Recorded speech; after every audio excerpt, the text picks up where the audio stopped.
Mirëmbrëma, dëgjues të dashur, shikues të dashur, ju po ndiqni Radio Rilindja, data 24 korrik, sot në Norvegji këtu, së bashku ja pra ekipi stafi këtu i përfunduar me pushimet e para se ne kemi ka 7 pushime, do me thonë të parat janë të kryne ose të dytat, edhe jemi së bashku këtu ku do të bisedojmë pra për rjedhat e kësaj vere, sidomos sportit, ku e keni pa fëmijë me siguri në shumë televizione të Kosovës atje, ku e ka pas edhe pjesën si analist për ndeshje ndryshme për futbollin edhe disa pika tjera edhe jetën në Norvegji kështu me radhë. Mirë, po para se të fillojmë atje, kemi edhe një musafir pak më vonë që është lajmëruar pra në portalet tona. Të deri atëherë tash kemi bisedimet tona të ekipit dhe stafit ton. Mirëmbrëma dhe mirë se erdhët në studio. Mirëmbrëma Lush, mirëmbrëma dëgjues të Radio Rilindjes, mirëmbrëma që ata po na ndjekin ndoshta vetëm gjatë këtyre pushimeve verore, sepse shumicën e rasteve ne kemi pas pushim gjatë këtij muajit, radio ka qenë ndoshta me ndonjë freskim nga pjesa e Bregdetit, pjesës shqiptare atje, por ja që këtu jemi në Norvegji, vazhdojmë të jemi programet tona. Mirë tha Lushi, data 24 korrik, ata që dëshirojnë të dinë më tepër derisa jemi ne shqiptarë dhe jemi në Norvegji për zhvillimet kryesore në këtë shtet. Mund të themi se sot qeveria norvegjeze i kundërshtoi tarifat e reja amerikane, pra Donald Trump si paraqiti pak më herët edhe në lajmet qendrore, pra pasi që SBA-t e përfshin edhe Norvegjinë në një listë vendesh me tarifa të reja doganore. Po ashtu edhe Federata Norvegjeze e Futbollit njoftoi se po përgatit një ankesë zyrtare ndaj FIFA-s lidhur me trajtimin e një çështje disiplinore gjatë Kupës së Botërorit, pra 2026. Gjithashtu Norvegjia vazhdon të përballet me pasojat e zjarrit të madh në Drammen ku ishin para një jave, ku mbi 100 shtëpi u shkatruan dhe qindra banor mbetën pas tre.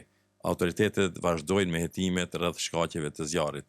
Kurse sa i përket turizmit, Norvegjia po përfiton nga rritja e interesit për të ashoquar të kollkoshen pushime me vende të freskëta, pasi që valet e të nxehtit në Evropën jugore po e shtin më shumë turistët të zgjedhin pra vendet nordike si vende më të freskëta. Duke ditur se Italia, Franca dhe Spanja i kemi në zjarre për këto momente edhe më thonë shumica turistëve atëherë largohen nga ato destinacione, kërkojnë destinacione më të sigurta, sidomos neve në fjalën popullore me thojnë zjarrit, ujit, dush me edhe policisë. Jo policisë, jo se tek fundi dha njerëzin e. Dhe thonë Me atë fjala për juve, pasi që dha Lushi e ceku më herët, nuk kem pa një kohë gjatë tonë në emisionet tona live, por ja që sonte erdhe, na shpjegosh gjithatë rrugtimin ta mu themi sportiv edhe në emisionet e televizionet tonave shqiptare atje apo kombëtare që i kemi vendlindje. Na trego këtë rrjedhojën e botrorit si kaloi gjithçka dhe atë lan bresa diçka ty si sportist edhe dashamir i sportit dhe sidomos futbollit, që shumicën e rasteve kem dërguar në kuadër të Radio Rilindjes të jesh pjesë e këtyre lojrave. Unë edhe pse nuk kisha live në emision, domethënë isha live. Po. Po tash live. Fizikisht mund të themi. Fizikisht nuk kanë qenë, po gjithmonë janë mbrapa radios, domethënë me postime për sport. Ishte një botror shumë i mirë, na kalon përshtypje të mira, ka qenë diçka interesant. Ka qenë një vem këtë ndryshe nga vem atje, për shkak se edhe u zgjenu formati i ekipeve, edhe ka pas mediatike lloj, domethënë kam përfituar shumë prej reklama mediatike, kështu që edhe ajo pjesë u kundërshtu goxha shumë fillim për shkak se ka pas mendime se me qëllim e kanë bërë këtë pauzë mas 26 minuta, domethënë për me dehidriet, që në kanë për edhe nxehta, po ka pas në kanë do biseda që ka pas edhe punë reklamave, biznes të gjana. Kështu nas që banojmë Norvegji, domethënë unë e kom përcjell Norvegjin shumë, domethënë deri në atë lojën me Anglinë, që për fat keq nuk e kam jetuar me hupa atë lojë, se kemi qenë shumë më të mirë në gjitha aspektet. Edhe në Kosovë, në për emisionet që kam qenë në për radio, në radio televizionin e Kosovës, në të shtatë shumicën e atje kemi diskutuar temat për sport, dhe kam po pyetje tonë kohën pse Norvegjia në këtë nivel ka të mirë. Po kur të marrësh parasysh shumica e lojtarëve të Norvegjisë që kanë domethënë prej grupave të moshës të reja, prej 16 vjet janë së bashku edhe kur e njeh një lojtar mirë edhe edhe luajnë top liga. Ishte kjo edhe ajo buja e madhe kësaj këngës të ekipit kombëtarës norvegjeze. Unë kam Dhe ajo pyet puna Ru. Unë kam pyet shumë për çka i bën kjo Ru dhe pse bashkë kjo kështu. Ru ata na mi dhon aty, mi dhon pak jepi. Heqë si jepi se çfarë është koha e Vikingit.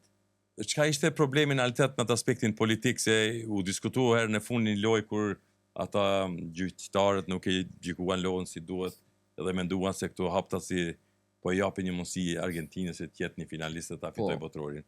Ka pas dilema në tempo problema më i madh kanë kur presidenti i Amerikës Donald Trump ndërhyre të Infantino, domethënë për mia hiq kartonin e koç lejtarit të Amerikës, domethënë kanë diçka që jashtë normal që nuk është desh me marrë një gjë të tillë.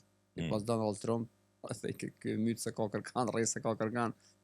Po kurse presidenti Çefelini e ka bojkotu UEFA, domethënë UEFA është e Evropës, domethënë që në presidentin ai është u kanë kundër këtyne. Kjo që ka debate, ka Norvegjia kuptoj që është ka bën një lloj ankese për shkak se s'kan qenë të kënaqur asta me gjykimin e me politikat e që kanë qenë, po aja gjë ka marrë fund, domethënë Spanja me plot merit e ka fituar kampionatin. Unë isha në emision në Radio Kosovë. U pyetja e parë më ka bëu kush mendon ti? Në qysh fillim kam thënë që sipas rrugtimit që kam i shoh Spanjën në Argentinën. Me çef temën Norvegjinë kisha po Norvegjia do të shkojë larg, po nuk është kandidat për fitu kampionatin botror, po Spanja mendoj për edhe u flit shumë në për debatet televizive pse na shqiptarët anojna për ekipet që s'na kanë pranuar si shtet, po futboll nuk ka të bëj kur gjë me kush na ka pranuar, domethënë futbolli është jashtë politika. E po mirë, kjo është ajo që mirë tha, kjo ka marrë fund, tash e dim që Spanja që ka fitu, e dim që në Amerikë Donald Trump i bën çfarë don, na mund veç me fol më lodh, mund të kartonë mja jep, deri sa është ai president, do me thonë, po ndodhin të sene. Fillon kjo National League, që është domethënë Liga Nacionale, po hala kur të bën grupe për me lup për kualifikime, domethënë është si Joker kjo National Liga. Po flitet që mundën me kanë një grup Kosovë me Shqipënia, shpresoj që mos të jenë një grup. Femi, tash ke qenë pjesë e disa debateve ose mund të themi paneleve televizive për sport. Na tregova se ju ka pëlqyer çdo skenë gati ku keni qenë mikpritja atje, që ne i falenderojmë edhe në emër të stafit tonë të radios që të jemi pas mysafirë në ato televizionet, në kanalet apo mund të them në ato panele sportive. Po tash parashtoj një pyetje kështu të tjerë se këto me analiza politike janë zero. Janë të paguar dhe ato mund të flasin gjithçka dhe për ata nuk kemi nevojë të flasim shumë. Sa përket sportit, janë analistë ata të mirë apo keni mendim se flasin ashtu si mendojnë apo ata janë të dirigjuar? Ka edhe ashtu edhe kështu. Do të thonë munduan ta imponojnë edhe ti në dirigjim ashtu. Është pak sepse ne nuk kemi drejt të mbrojmë interesin askujt, qofse ne jemi media pavarur, ne duhet të japim ato analizat tona pastaj se ishte mirë që ishim apo nuk ishte mirë. Ishte ndonjë imponim që këtë mos ta thom ose ata thom, të kufizohemi, domethënë të kemi bariera dhe ne në aspektin e shprehjes tonë. Si paragjykimesh nuk kam pas, domethënë kam fol, unë edhe i kam treguar në fillim të emisionit që na Norvegjia na kështu punojnë, domethënë na si kështu, në pas fakt, jo më thon për shembull, unë mendoj që kështu. Se po mendojnë që kështu që kam fitu, domethënë me pas një lloj referencë, me pas një lloj bazë çka a din ku e ke marrë. Ajo ishte pyetja, a kishte për ative që me mendimeve shfutën atë apo janë përgatitur atë? Ka pas disa ka pas, po disa emisione i bojnë edhe për show, më shumë për mendimin tim. I bojnë thirrën mysafir, ka me mush emisionin edhe diskutojnë tema interesante, po ka analiza, po jo për fat keq për mendimin tim i mungojnë analistas kush janë këtu, po mendoj sportistat fortë me pas fakte kur të folsh, që me pas i nati unë kështu Argentina, kështu Brazili, kështu të i kanë do farinate edhe atje, po. Po më kam prit mirë për shkak se bashkëpunimi nëpërmes radios tonë, diskutimit që kemi bërë. Ka qenë shumë mirë. Kemi diçka tjetër të re nga Kosova, pasi që ishin pushime me linje. Me të thonë drejtën, treja të ki qefë Mitrovicë, me thonë që është mirë pjesa veriore. Mitrovicë kemi mirë kemi tani, edhe të pastojmë terenin gjelbrimin malor. E kisha një emision, kujtoj në T7 ose në TV, po bëjë pak reklamë ose në TV1, Edhe unë pyetën për radio punën që e bojna këto, tregova pak për afërsisht çfarë punojna, si punojna, çfarë kushtesh punojna. Po, dhe në aspektin e përvojës, edhe viteve, ne jemi 4 dekada. E thash, po, jem 4 Do të dekada. ketë ko ata, mund të t'imbijetojnë. Punojna pak kur farë shpenzimit, do në kretë në forcat tona, edhe pse thash kena mundësina me punu për çdo ditë në radio, po për shkak të angazhimit tona, e kena një herë në javë, këto 3 orë i kena musafir për mi 250 në vjetë, është një radio shumë me renome, shumë me përvoj, shumë me eksperiencë, është një kuadër shumë mirë, ka pas njerëz shumë gjatë këtyne dekada, ka pas njerëz shumë të mirë, edhe pyetëm isha Neumann, Gazevoz që kanë qenë përpara, edhe para 5 vite thash në emision unë isha dola me bo fotografisën edhe merrem me foto, dola me bo fotografinë në Neumann, kështu pas 5 minuta 10 erë një serb edhe po më pyet çfarë po bën këtu, tish villa Radio Çeçko është. Unë nuk kisha dijenin që ka villa ato çka di. E më pyeti për pikajtje, kanë ekibab, qysh si tek atë, se biseda të thjeshta. Kurse kur shkova tash si me dal Mitrovic në pjesën e jugut, shqiptar sa dush, po kur far probleme hezë, më thonë nisha veten kur më sigurt se kum një veten. Dhe fakt është, njerëzit, popullata shumë pak folin për politikë në qytet. Unë që kom hasë në personë, në për media shkuj më shumë, në portale, po njerëz personalisht në për qytet, në për kafe shumë pak i diskutojnë temat e politikë. Po, mendoj që është e mirë, kështu e kemi edhe në Norvegjina. Norvegjia është shumë mirë se popullin ndoshta nuk e njeh dhe kryeministri kanë ka këtë vend. Po shumë mirë që plot informata këtu edhe të ndryshme edhe të Norvegjisë dhe Kosovës. Femiu pra na shpjegoi te kalimin e pushimit të tij me Musafir Lëk në për studio e radio të Kosovës tonë atje.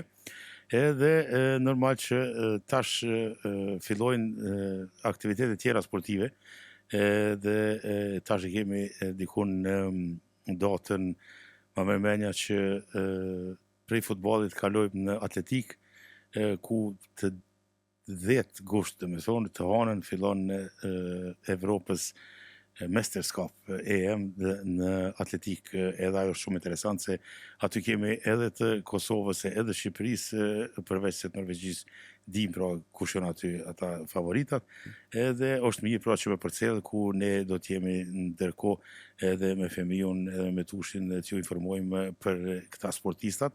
Edhe pastaj normal që i kemi 2 vjetë me përcjell pastaj Kosovën e Shqipërinë dhe a do të kvalifikohen ajo. Kjo është ajo kënaqësia jonë pra si staf që pushimet tona të para, pjesës të parë, janë kry, jemi kthy edhe do të jemi edhe pak këtu, pastaj do shkojmë edhe ne në pushim pak edhe do të rikthehemi edhe do të vazhdojmë programet tona me Musafir e me gjitha gjëra që kemi përgatitur, ku do të kemi edhe kolazhe të fotografive të ndryshme, do të emitojmë pas pak edhe video e disa interesime që ju i keni. Femiu në shohimi që e ka dhe bajicën me Explorer nga që shpatajnë Mavrici Arjan Mavrici, pra e ka jep veç atina, jo neve, ne përshëndesim edhe nëse është të nga dëgju, i qonë edhe 2 majica, Excel, do me thonë mu edhe me Tushit, se Femia nuk o vetë që në studio, kështu që ose se zbon kështu, do me thonë veç njën me pas majic, du të tret, edhe përshëndesin shumë, është një njeri për shembull që e ka ndryshu, do me thonë, medjen, në që se folin për medjen në Kosovë, e në Shqipëri në shumë vende, me atë kapacitetin e vetë që e ka, edhe djenin e vetë që e ka dale e ka arrit për shembull që tjetë një njeri me të vërtet. Masi ja fillon pak të Arjani, Musarim se Arjani ka qenë gazetar, dhe më kemi edhe si koleg, po është të bo një punë shumë të mirë, kretë në forcat veta, është një punëtor shumë i madh, kështu që respekt malës është një punëtor edhe ka eksperu, dhe me thonë, faunën shqiptare. Ashtu pra, një njeri që mbron faunën, mund të ose speciet tona shtazore që i kemi, edhe është shumë i dashurum në realitet me natyren tonë që i kemi atje, aq të bukur, edhe kafshë që jemi në humbje sipër ose të shtazve, menoj që është një ardhme e mirë për shqiptarin që ta kemi në mesin tonë për ta mbrojtur edhe natyren edhe gjithë atë faunën tonë. E kjo le tjetë përshëndetja pra për Arionin edhe ne përshëndesim edhe me sigurisë do ta kemi Musafir gjatë këtij viti në studio ose online. Unë ju falenderoj shumë për këto informata që i kemi dëgjuesit edhe këtu edhe në përpushime që na dëgjojnë non-stop edhe na përcjellin dhe shumë shpejt do të kemi një temë tjetër.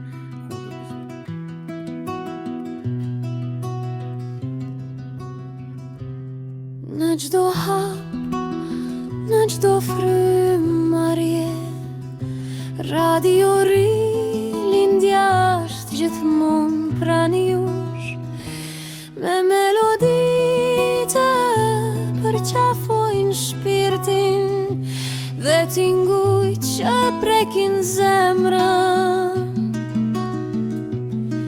Ne sjellim emocion dhe bashkim, emëri vetëm qëndrese përballë.